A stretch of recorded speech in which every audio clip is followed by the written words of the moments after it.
Well, I thought the score would be a little closer than it turned out, but I was right. The Cincinnati Bengals did prevail at home 22-7 in a game that was a little closer than the score would indicate. But the bottom line is that the Bengals defense ruled the day.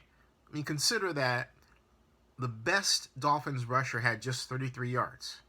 Ryan Tannehill only amassed 189 yards passing on 15 of 25 passes.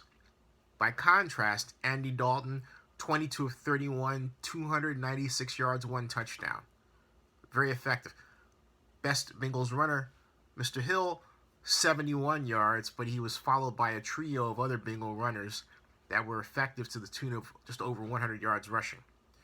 So the Bengals not only prevailed, but they also controlled the line of scrimmage. In fact, watching the Dolphins' offensive line versus the Bengals' defensive line was fascinating. Laremy Tunsil, the first-round draft pick I had the pleasure of interviewing this year, did a great job when he had someone over him. Sometimes the defensive end was outside of him, over the tight end, actually outside the tight end, and would crash down and made a sack of Ryan Tannehill. On the other side of the line, on the right side, the Bengals, particularly Geno Atkins, was wreaking havoc. It was ugly.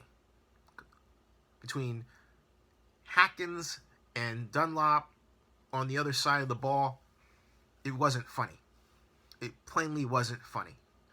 Now, it wasn't so much that, the Bengals defenders were definitely cat quick.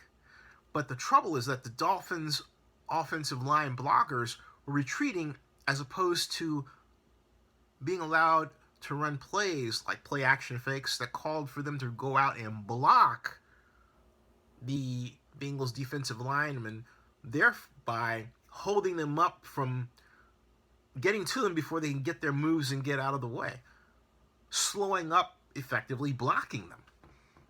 The Dolphins didn't give their linemen a chance to do that. It wasn't that their linemen are so bad. No, they didn't have a chance. Well, I have to say one thing, though.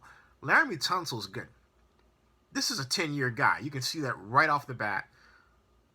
Getting him when they did was really smart.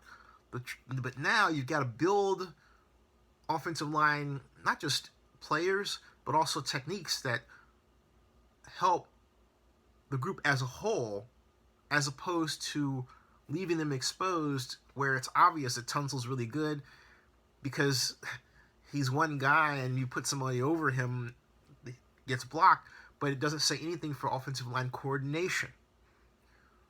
Having a tight end block a defensive end? Really? Why not put Laremy Tunsil out at tight end? Yeah. And then, again, use more play action. And go on and on and on. The Dolphins got their hats handed to them.